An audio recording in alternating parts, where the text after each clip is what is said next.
श्री स्वामी समर्थ श्रोते हो, कृपाछत्र स्वामी यूट्यूब चॅनलमध्ये तुम्हा सगळ्या भाविकऱ्यांचं खूप खूप मनापासून स्वागत आहे.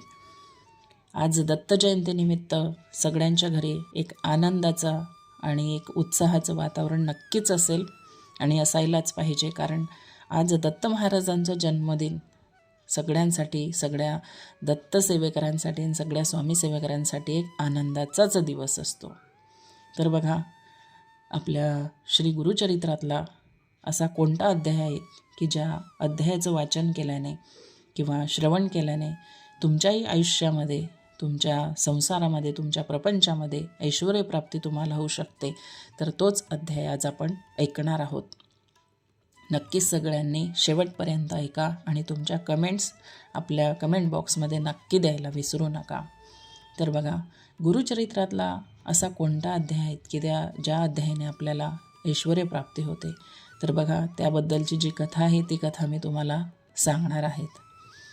नामधारक सिद्धाला म्हणाला, महाराज, श्रीपाद श्रीवल्लभ कुरुपुरात असताना त्यांनी आणखी काय लीला दाखवल्या. तेव्हा सिद्धयोगी म्हणाले, तेथील वास्तव्यात श्रीपाद यती स्नानासाठी नित्य नदीवर जात असत. लोकचाराला अनुसरून संध्या व पूजादिक कर्मे करीत असत. त्या ग्रामामध्ये एक परीट राहत होता. तो भाविक होता. श्री गुरूंना पाहताच हातातले काम ठेवून त्यांना साष्टांग नमस्कार करायचा. हे त्याचं नित्याचं काम असायचं.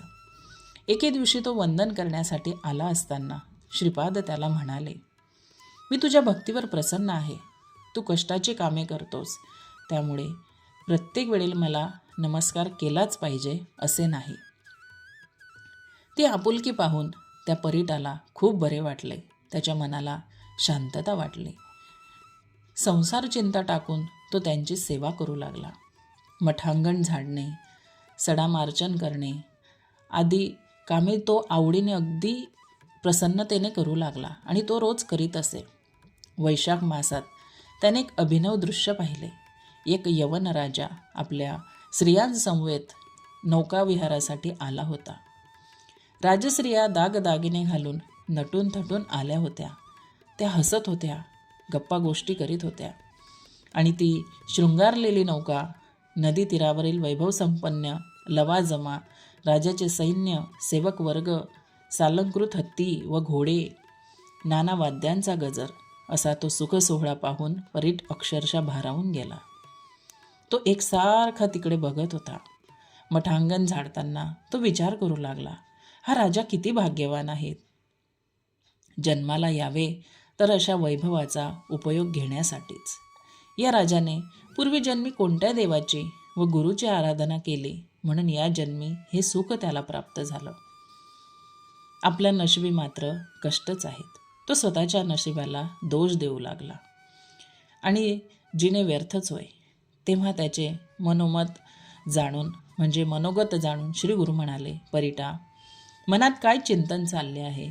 तो म्हणाला, स्वामी, या राजाचे सुख आणि ऐश्वर्य पाहून मला त्याचा हेवा वाटला. आपल्या नशिबी हे सुख नाही म्हणून खंत वाटली.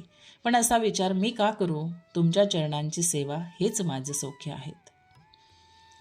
त्यावरती श्री गुरु म्हणाले, परीटा, तू जन्माला आल्यापासून कष्टच करीत आहेस. सांसारिक सुख कधी अनुभवलेच नाही.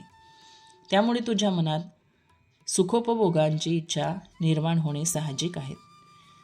त्या तुझ्या इच्छा पूर्ण झाल्याच पाहिजेत, अन्यथा मोक्षप्राप्तीत अडथळा येईल.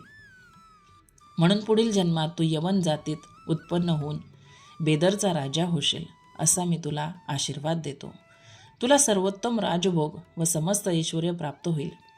परीट म्हणाला, पण त्या जन्मातही तुम्ही मला अंतर देऊ नका. श्री गुरु म्हणाले, तू माझा निस्सीम भक्त आहेस. मी तुला कसे अंतर देईन.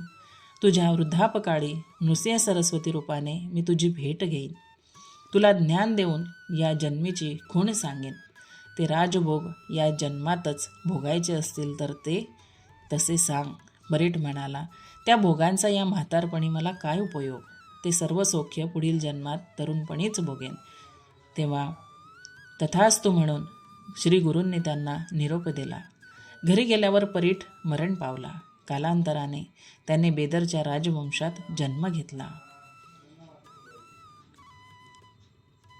परिटाची कथा सांगून सिद्धयोगी म्हणाला, नामधारका, श्रीपादांच्या वास्तव्यामुळे गुरुपूर पवित्र झाले. त्या गुरुपीठाचे महात्म्य फार थोर आहे. अवतार कार्य पूर्ण होणारच आणि होताच श्री गुरु आश्विन वद्य द्वादशी मृग नक्षत्र असताना गंगेत गुप्त झाले.